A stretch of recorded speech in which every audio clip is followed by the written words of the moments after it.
entrevista recibimos a una investigadora en neurociencia que nos alerta sobre el envejecimiento cerebral, especialmente en la población latinoamericana y en las mujeres. Doctora en neurociencia computacional, hoy busca fomentar un estilo de vida que nos ayude a mantener la salud de nuestro cerebro. En la entrevista damos la bienvenida a Josefina Cruzat. Josefina, bienvenida. Muchas gracias por estar con nosotros en la entrevista. Muchas gracias a ti por la invitación. Vamos a conversar hoy sobre un estudio que presentaron ustedes desde el Instituto Latinoamericano de Salud Cerebral respecto al envejecimiento del cerebro. Pero me interesa que hablemos de este concepto primero, de la salud cerebral. ¿Qué es la salud cerebral y qué tiene de diferente de la salud mental, que es un concepto mucho más difundido? Sí, mira, la salud cerebral es un concepto que se refiere al óptimo funcionamiento de nuestro cerebro en cuanto nos permite desarrollarnos ampliamente en nuestras funciones cognitivas, emocionales y sociales de alguna manera. O sea, nos permite pensar, discutir, crear, innovar y de alguna manera adaptarnos a un entorno que es súper invariable, o sea, que va variando en el tiempo, digamos. Este concepto no solamente apunta a la ausencia de enfermedad, sino al óptimo desarrollo de todas nuestras capacidades para, de alguna manera, desenvolvernos mejor. ¿Y cómo se nota cuando hay un cerebro que no está saludable? Un cerebro que no está saludable puede estar afectado de distintas maneras, ¿cierto? Podemos referirnos a su estructura o a su funcionalidad. En cuanto a la estructura, un cerebro que está enfermo de alguna manera presenta algunas estructuras que pueden estar desconectadas o que pueden tener algún tipo de enfermedad, y esto hace que la función no se genere propiamente tal, y es la sintomatología que nosotros vamos a ver en la conducta de la persona. Bueno, vamos a hablar de eso y de esas enfermedades que afectan a un cerebro cuando deja de funcionar. El Alzheimer, por ejemplo, que debe ser una de las enfermedades del presente y del futuro más preocupantes en la población. Pero antes de eso, hablemos del envejecimiento, porque respecto a eso es el estudio. ¿Qué significa que un cerebro esté envejecido? Sí, mira, el envejecimiento es multifactorial, ¿cierto? Nosotros vamos, a partir de que nacemos, se puede decir que vamos permanentemente envejeciendo, y con un pico después de los 40 años. Como que, me imagino, como que uno va como en una curva, como que vas madurando, llegas a tu mejor funcionamiento cerebral. Claro. Y eso empieza a decaer. Empieza a haber un envejecimiento que se ve a todo nivel, desde nuestras células, nuestras neuronas, hasta la manera en que nosotros de alguna manera nos vamos social y cognitivamente desenvolviendo, ¿cierto? O sea, hay algo fisiológico también. Esto parte por un envejecimiento fisiológico, igual que todas las células de nuestro cuerpo que empiezan a envejecerse. Y eso también ocurre en el cerebro. Exactamente. Y el tema es que hoy día nosotros tenemos una expectativa de vida que es significativamente mayor a lo que estábamos acostumbrados. Hoy día nosotros alcanzamos una expectativa de cerca de los 86 años, siendo mayor para las mujeres a diferencia de los hombres, ¿cierto? Y nosotros estamos interesados no solamente en vivir más años, sino que en vivir mejor, ¿cierto? Sino qué sentido tiene seguir alargando vida a los años. Y en este sentido, en el instituto donde yo trabajo, estamos buscando cuáles son toda la serie de factores que inciden en el envejecimiento de una persona, enfocado principalmente en el envejecimiento cerebral. Me parece súper interesante porque se habla mucho de cómo preparar el cuerpo para esta extensión de nuestros años de vida, esta esperanza de vida que ha aumentado. Y hay hoy día mucho incentivo a, por ejemplo, consumir más proteínas, hacer deporte, ejercicio, porque eso prepara nuestro cuerpo, nuestros músculos para los 80 y 90 años incluso. Pero poco se habla de cómo preparar el cerebro. Hay algunos elementos que son el ejercicio cerebral.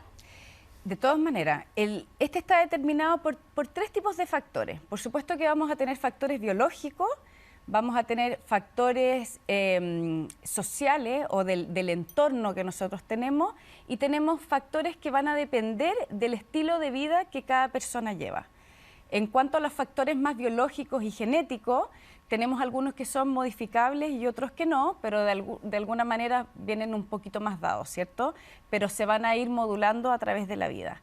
Tenemos los factores, los determinantes sociales de la salud, que básicamente tienen que ver con en dónde nacimos, ¿cierto? Dónde crecimos, dónde vivimos, y eso está relacionado con el entorno, con la educación que recibimos, con la calidad del aire, con los espacios, el acceso a áreas verdes, ¿cierto? Las relaciones sociales, pero después también con decisiones que tienen que ver con aspectos más personales que implican la cantidad de deporte que hacemos, cómo nos relacionamos con otros, cómo nos alimentamos, ¿cierto? La calidad de nuestros sueños y algunos otros factores que van a incidir. Como ustedes estudiaron el envejecimiento cerebral en la población en distintos lugares, me imagino que llevaron a la práctica esto de que hay factores que son variables dependiendo de dónde nacimos, de cómo es nuestra familia, de los incentivos que tuvimos de pequeños o también en nuestro estilo de vida de más adultos, que finalmente determinan si nuestro cerebro está joven, activo, en su plenitud o está envejecido. Y me llamó mucho la atención que no son muy buenas las noticias para Latinoamérica. Exactamente. Ahora ha estado como un poco de moda la gente, yo creo que ha escuchado bastante hablar de estas zonas azules, donde la proporción de individuos que vive cerca de los 100 o más años es mayor al resto de la población. Son ciertos lugares en el mundo que han sido llamados zonas azules justamente por esa razón. Exactamente. Y esos son ciertos lugares donde la gente tiene un determinado tipo de estilo de vida, ¿cierto? Pero nosotros nos preguntamos qué pasa en América Latina comparado con otros lugares, como sea el caso de Estados Unidos y de Europa. ¿Y cómo lo hicimos? Nosotros tomamos imágenes cerebrales con una técnica que se llama la resonancia magnética, funcional y estructural, y lo que hicimos fue juntar montones de estas imágenes de distintos países en Latinoamérica, y nosotros construimos un modelo, ¿cierto?, utilizando inteligencia artificial, que lo que hace es aprender la relación entre esta imagen del cerebro y la edad de la persona. Y una vez que ese modelo está entrenado, logra predecir la edad. ¿Y qué es lo que pasó? Cuando nosotros entrenamos el modelo con los datos de América Latina y testeamos con los datos que provenían de Estados Unidos y Europa, sistemáticamente encontramos que los europeos y los americanos aparecían más jóvenes que nosotros. ¿Y eso por qué? Porque la edad que estimaba el modelo era menor a la edad cronológica, o sea, había como un gap, ¿cierto? Una diferencia. Así como para entender, la máquina te decía, esta persona tiene 50 años y en verdad tenía 60. Exactamente. Y por lo tanto hablaba de un cerebro muy bien mantenido. Exactamente. Y eso no ocurre con los latinoamericanos. Y eso no ocurre con los latinoamericanos. Nosotros pensamos que tal vez podía ser un error del modelo, ¿cierto? Pero cuando entrenamos los datos en Estados Unidos, con los datos de Estados Unidos y Europa, y lo testeamos en los datos de Latinoamérica, sistemáticamente aparece que los latinoamericanos estamos más envejecidos. ¿Y hay alguna teoría de por qué pasa eso? Eso es lo que estamos investigando. Nosotros sí tenemos algunas ideas. Una cosa que nos llamó mucho la atención de este estudio es que no solamente los latinos aparecían más envejecidos, sino particularmente las mujeres en Latinoamérica, con una diferencia significativa. Y cuando empezamos a mirar... ¿Y no así las mujeres en otra parte del mundo? ¿O también hay una diferencia entre hombres y mujeres en Europa y en Estados Unidos? No. Y eso después voy a comentar un poquito al respecto de esta brecha. Pero para terminar, nosotros después empezamos a investigar cuáles son los correlatos. Y vimos que las personas que aparecían más envejecidas, ya empezando a mirar los datos un poquito más finos, ocurría que venían de lugares donde el nivel de contaminación ambiental es mucho más alto. O sea, el estudio sugería que los lugares que tienen peor calidad de aire tienen un efecto sobre la salud cerebral de las personas. Y ese podría ser uno de los factores que inciden en que Latinoamérica tenga un cerebro de peor calidad. Exactamente, pero no es el único factor. Hay montones de otros. O sea, tiene que ver un poco con cosas biológicas, pero también con cosas estructurales, ¿cierto? Las brechas de género que tenemos en Latinoamérica son mucho más grandes que las que se perciben en países europeos, por ejemplo. ¿Y por qué eso podría incidir en tener un envejecimiento cerebral? ¿Por qué? Porque de alguna manera el cerebro está sometido a un estrés que resulta ser crónico, sostenido en el tiempo, que hace que tenga que enfrentar desafíos que son mucho más grandes que los desafíos que enfrenta una persona que está en otro entorno sociocultural. O sea, el estrés daña al cerebro, lo envejece. Tremendamente, tremendamente. Porque uno podría pensar, Josefina, que mientras más trabajas el cerebro, es como los músculos, mientras más trabaja el cerebro, mejor está, mejor se mantiene, y no es porque nosotras seamos mujeres acá, pero las mujeres al tener muchas tareas y estar al mismo tiempo pensando en el trabajo, pero también en la casa y organizando toda la vida, muchas veces familiar, al mismo tiempo que la laboral, uno podría pensar que su cerebro está más activo, más despierto, y que esto podría ser beneficioso a largo plazo. Es así, pero está permanentemente trabajando en una sobrecarga, y eso tiene efectos en el largo plazo. Y aquí es importante mencionar que históricamente ha habido como una visión dualista de lo que es la salud mental y de lo que es la salud cerebral, ¿cierto? Y hoy día, particularmente en el Instituto Brainlab, lo que estamos haciendo es empujar esta agenda para juntar estas dos cosas. No hay salud mental si no hay una salud cerebral, y la salud cerebral implica tener un buen funcionamiento de salud mental. Y ya que estábamos hablando del estrés, por ejemplo, una persona que, en el caso de esta mujer, que tiene que hacer malabares, ¿cierto?, gestionando todas sus responsabilidades laborales, familiares y domésticas, que en gran parte son en esta sociedad más de la carga de las mujeres, ¿cierto? Esto, cuando se alarga en el tiempo, empieza a generar un estrés crónico, que nosotros creemos que es un estado de una sobrecarga mental, emocional, pero lo que está haciendo es generar una serie de sustancias, como son el cortisol o la citoquina, que son unas proteínas proinflamatorias que no solamente van a ir a afectar, por ejemplo, nuestras vísceras, en el caso del colon, cuando estamos súper estresados, nerviosos, ansiosos, sino que directamente van a ir a generar inflamaciones en las estructuras cerebrales. Y esto en el largo plazo, al hacerse crónico, va a incidir en nuestras funciones cognitivas, en la regulación emocional y en la dificultad que va a ir teniendo el cerebro para ir de alguna manera eliminando todos estos desechos metabólicos tóxicos que van a posiblemente terminar en un deterioro. Chuta, es un tremendo llamado de atención, porque pareciera ser acumulativo. Es decir, una mujer y digámoslo sin género, una persona, porque también hay hombres que les pasa, es más habitual en mujeres, pero también hay hombres que tienen una vida muy llena de estrés, y eso no es recuperable después. O sea, todo lo que ocurrió en tu etapa de vida estresada puede incidir en tu etapa de vida de adulto mayor con un cerebro más envejecido. De todas maneras, de todas maneras. Y aún más, si quiero ser como un poquito más enfática, no solamente en uno, sino también en tus descendientes. Porque la manera en que tu cuerpo y tu cerebro actúa y se adapta y genera aumenta el cortisol lo que hace también es regular las hormonas, ¿cierto? Toda esta maquinaria perfecta del cuerpo humano se va a ir codificando en algo que nosotros conocemos como la epigenética, que además es heredable. Hoy día, con estudios posguerra, sabemos que los hijos de los detenidos de la guerra, digamos así, ya nacían con un nivel de cortisol mucho más elevado que sus pares que no habían sufrido los efectos de la guerra. ¿Tiene algo que ver con, por ejemplo, familias donde hay mucha mayor presencia de ciertas enfermedades o mentales o cerebrales?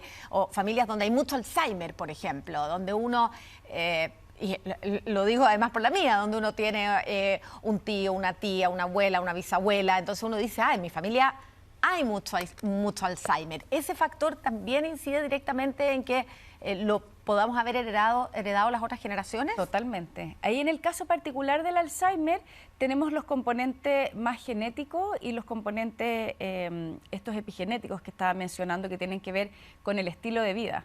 O sea, todavía la gente cree que sufrir enfermedad de Alzheimer es, tuve la mala suerte que genéticamente venía predispuesto. Venía con esto, no había nada que hacer.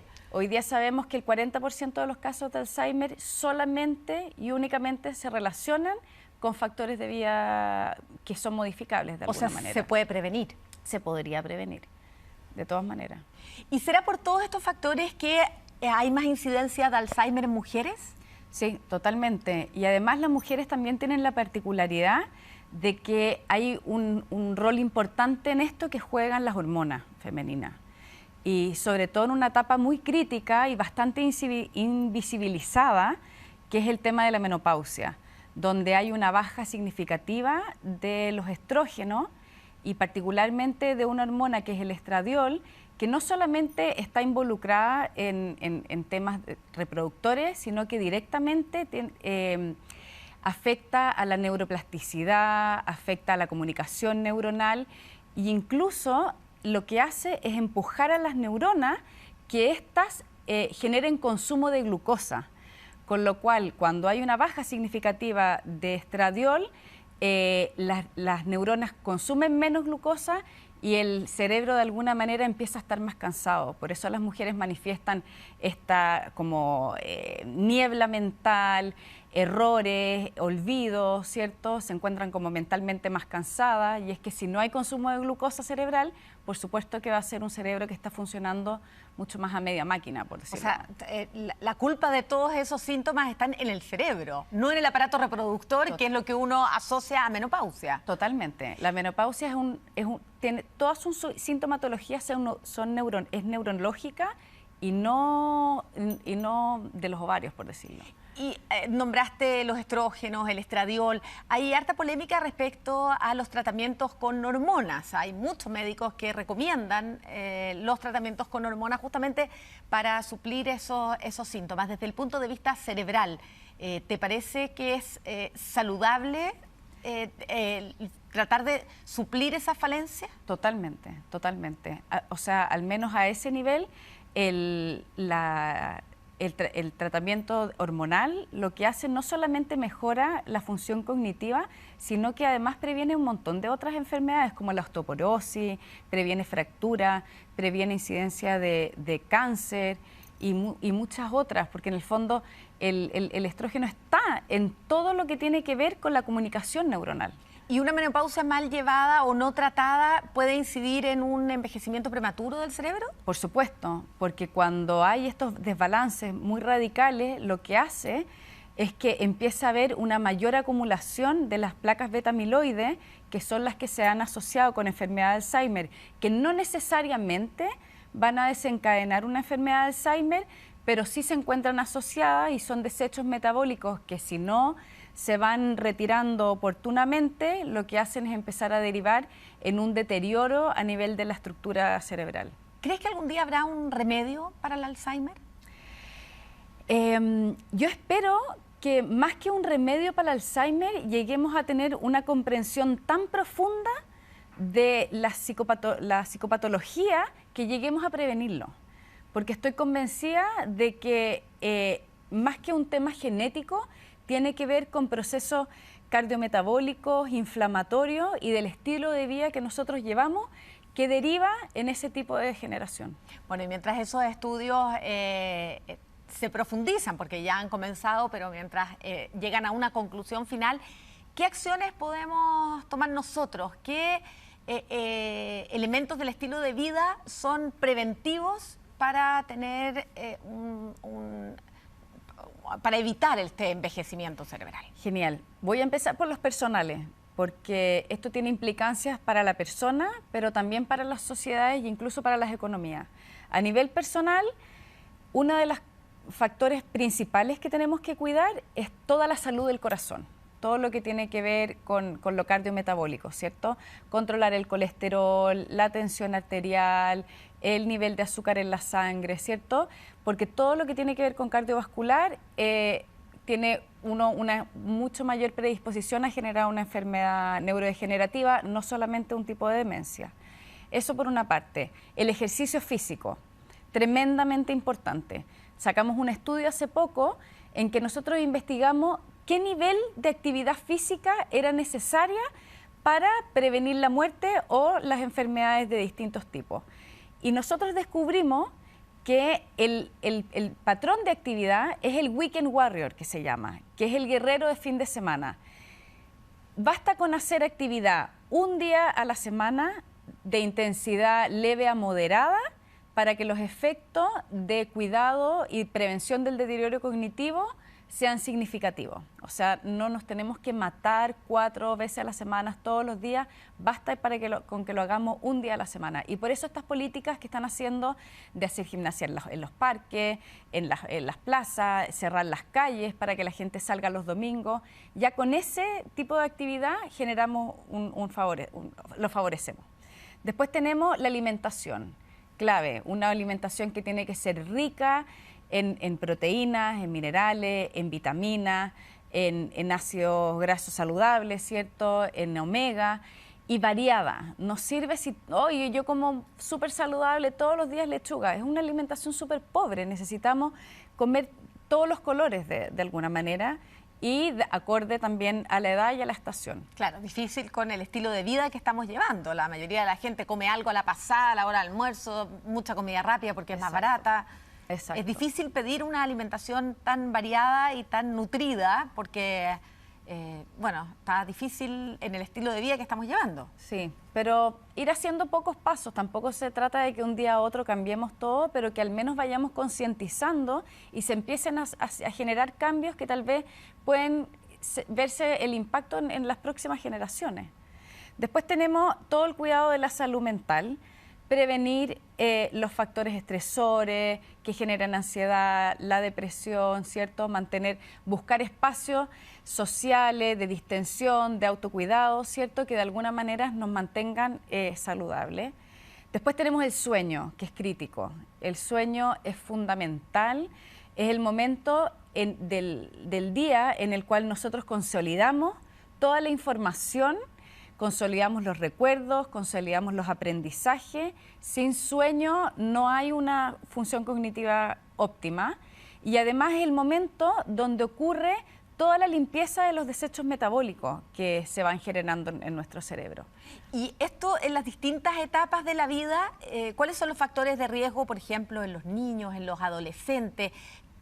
¿Qué conductas de nuestra vida, a lo largo de nuestra vida, podrían tener consecuencias ya en nuestra madurez? Claro, hay etapas que son críticas para determinadas cosas. Te diría que en la primera infancia los aspectos más críticos son una buena nutrición y la educación.